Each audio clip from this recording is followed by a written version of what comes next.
What's up guys? So today I'm talking about my gap year again. Woo, yeah. As you can tell from the title, it's another story time video. I just have so many stories that I want to share with you guys, but I will definitely get to those in the future. So I'm going to be telling you guys about 3 crazy experiences that I had on my gap year. But before we get into it, if you enjoyed this video, please give it a like. Subscribe if you're new because I really appreciate it. And turn on post notifications so you know when the next video is up.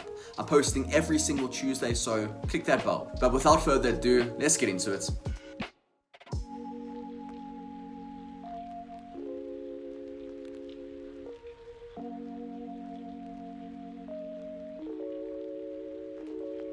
So the first cool thing I'm going to be speaking about that I did on my gap year is the time when I went skydiving in Croatia. It was the most insane experience I've ever had, and I look forward to the next time I go skydiving. But if you want to hear more about that amazing experience, you should go watch my other video that I made where I reacted to my skydiving video. But only go watch that after you finish watching this one, please.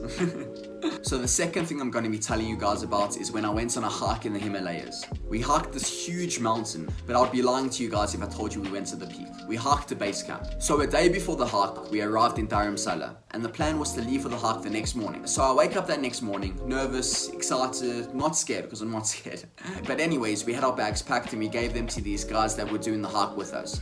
These people were called Sherpas. We wouldn't have been able to do the hike without them, to be honest. They had donkeys to carry our bags as well, so that was a huge help. So we set off on the hike and it was a difficult first day, but we made it to the camp. The Sherpas set up our tents, made a fire, made some food for us, so I don't know what we would have done without them. But when we were in our tents, getting ready for bed, I started feeling pretty sick, and I just thought to myself that I would be fine in the morning, just sleep through it. So we get up that morning and I'm not feeling well, but we made it so far already and I wasn't gonna give up. So I made the decision to keep going and finish the hike. So we got ready that morning, brushed our teeth, washed our face in this natural water river, which was really cool. So I also had a boskak, which is when you find yourself a nice piece of ground, squat over it, and you take a nice Sorry, I just felt like I had to share that. But that day, we made it to base camp, and I was so happy that everyone made it and that I made it because I thought I couldn't do it. But it was definitely worth the view. So we hiked back down to the camp where we stayed the night before,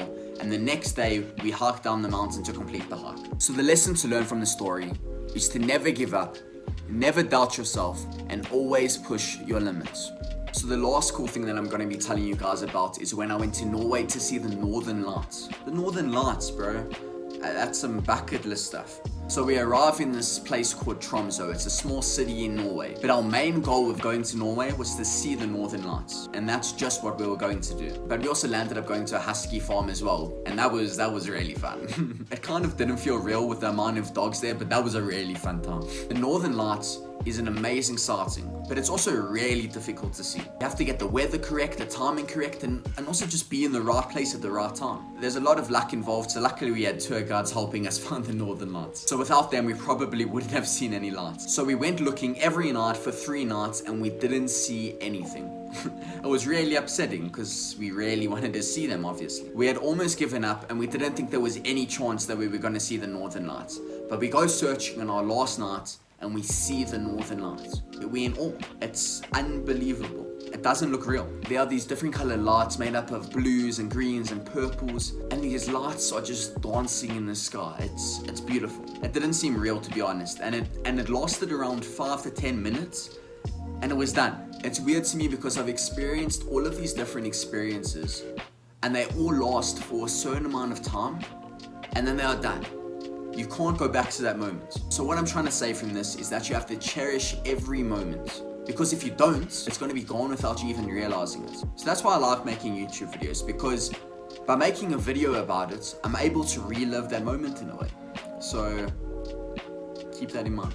So that's the video. You guys made it to the end. And if you did make it this far, I really do appreciate you because you listened to me just sitting here talking for who knows how long, so I really do appreciate it. But if you did enjoy the video, please give it a like, subscribe if you're new, and turn on post notifications so you know when the next video is up. I'm posting every single Tuesday, so click that bell. I will see you guys next Tuesday. Cheers.